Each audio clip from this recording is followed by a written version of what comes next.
बिस्मिल्लाहिर्रहमानिर्रहीम। अस्सलाम वालेकुम। नेतन्याहू फ़कत फ़लस्तीनियों के लिए ही नहीं बल्कि इसराइलियों के लिए भी किसी खूनखार भेड़िए और डिक्टेटर से कम नहीं है।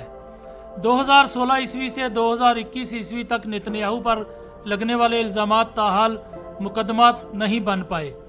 अदालती कार्रवाई जिस तरह से चल रही है इसका अंदाज़ा बरसों में मौजूद दिनों से लगाया जा सकता है, जबकि नेतन्याहू पर लगने वाले इल्ज़ामात 2016 से ही साबित हो चुके हैं।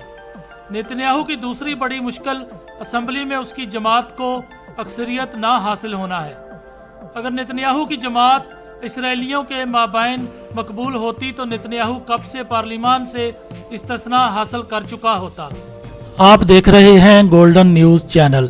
बराए मेहरबानी वीडियो को लाइक करें, शेयर करें और कमेंट्स बॉक्स में अपनी राय का इजहार करें और चैनल को सब्सक्राइब करें और बेल आइकन पर क्लिक करें ताकि हमारी आने वाली तमाम वीडियोस आप बाकायदगी से देख सकें। नेतन्याहू के खिलाफ तहकीकात का आगाज़ 2016 में हुआ। नेतन्याहू और उनके चंद साथियों पर अपने दौरे हुकूमत में करप्शन का इल्ज़ाम लगा। 2019 में रस्मी तौर पर नेतन्याहू को करप्शन, रिश्वत और एतमाद शिकस्तगी के जराइम में मुलव्वस करार दिया गया, जिसके नतीजे में वो वजारत उज़्मा के अलावा बाकी तमाम वजारतों को छोड़ने का पाबंद है। नेतन्याहू पर लगने वाले फर्द जुर्म की तफसील हस्बे झैल है। Case number 1000। नेतन्याहू और उसकी बीवी ने कई बरसों तक अमीर लोगों से कीमती तोहफ़े वसूल किए। इस केस का आगाज़ 2016 में हुआ।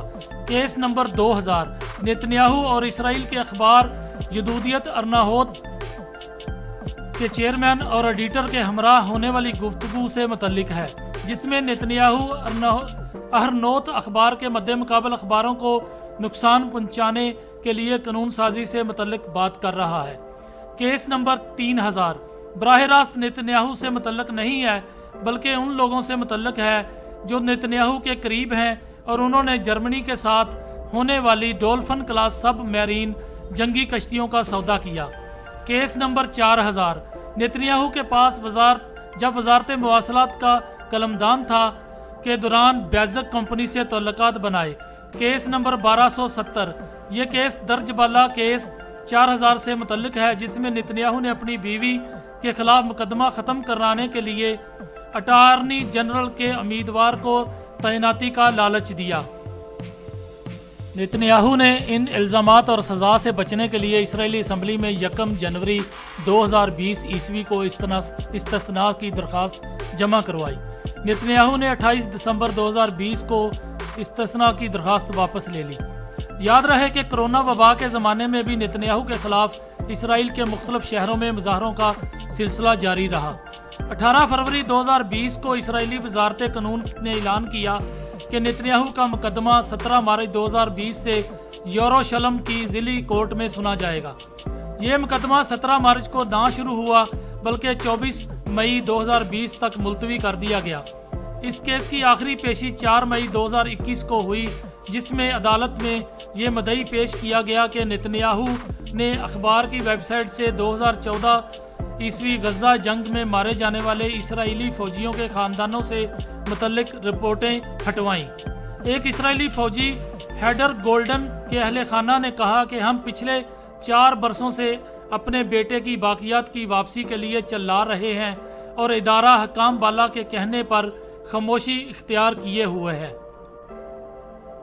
लिहाजा इन सब मुवारदात के तनाज़ुर में देखा जा सकता है कि नेतन्याहू फ़कत फ़लस्तीनियों के लिए ही नहीं बल्कि इसराइलियों के लिए भी किसी खूनखार भेड़िए से कम नहीं है।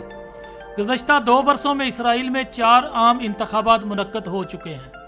2 बड़ी जमातों ब्लू एंड वाइट और नेतन्याहू की जमात लदोख ने बराबर नशिस्तें हासिल की और कोई जमात भी 61 सीट की बरतरी ज़ाहिर करने से ताहाल कासर है। नेतन्याहू के खिलाफ चलने वाले मुकदमात और मुल्क में जारी सियासी अदम इस्तेहकाम से बचने की वाहिद राह फ़लस्तीनियों से जंग थी। अब शायद कुछ वक़्त के लिए मुकदमा की कार्रवाई भी रुक जाए और अगर इंतखाबात होते हैं तो शायद बेनी गेंस के मुकाबले में नेतन्याहू कुछ ज़्यादा सीटें या उसके इत्तेहादी बना सकें। नेतन्याहू या कोई भी इसराइली हुक्मरान मसला फ़लस्तीन को इसी तनाज़ुर में इस्तेमाल कर सकता है। इसका जवाब यही है کہ ہمیں مضبوط تر ہو کر اور اسرائیلی حکمرانوں کو اندازہ ہو کہ یہ اتنا سستا کھیل نہیں ہے جسے وہ آئے روز رچا سکیں۔